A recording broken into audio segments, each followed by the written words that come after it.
محترم معزز سامعین اور میرے عزیز نوجوانوں، اس وقت ہمارے اوپر جو مہینہ سایہ فغن ہے اس کو ماہ ذی الحجہ کہتے ہیں۔ یہ مہینہ اسلامی تاریخ کے اعتبار سے ہجری سال کا آخری اور 12واں مہینہ ہے۔ ماہ ذی الحجہ ان 4 بابرکت مہینوں میں سے ہے جن کو اللہ رب العزت نے عظمت سے نوازا۔ اللہ تبارک و تعالی نے قرآن مقدس میں فرمایا، ان عدت الشہور عند اللہ 12 شہرا فی کتاب اللہ یوم خلق السماوات والارض منها 4 حرم۔ یقیناً مہینوں کی تعداد اللہ رب العزت کے نزدیک 12 ہیں، جو اللہ رب العزت کے فیصلے کے مطابق اس دن سے ہیں جس دن اس نے آسمانوں اور زمینوں کو پیدا کیا۔ ان میں سے 4 مہینے خاص ادب و احترام کے ہیں، یعنی ماہ ذی قعدہ، ماہ ذی الحجہ، ماہ محرم اور ماہ رجب۔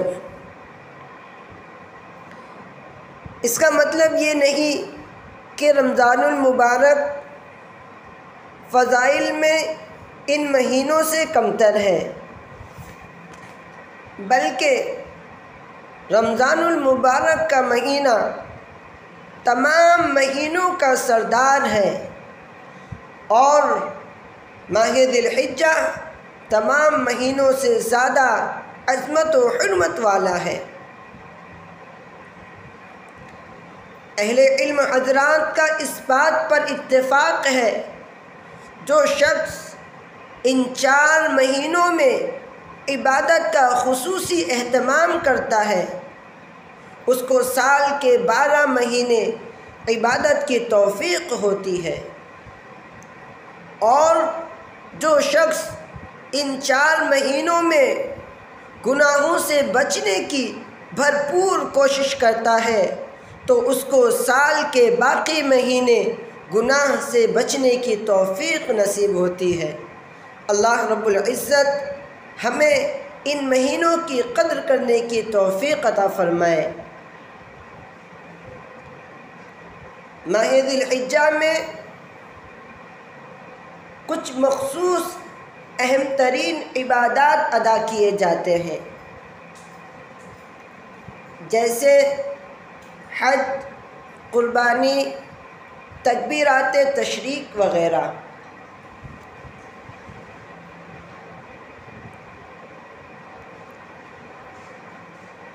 ذی الحجہ کا پہلا عشرہ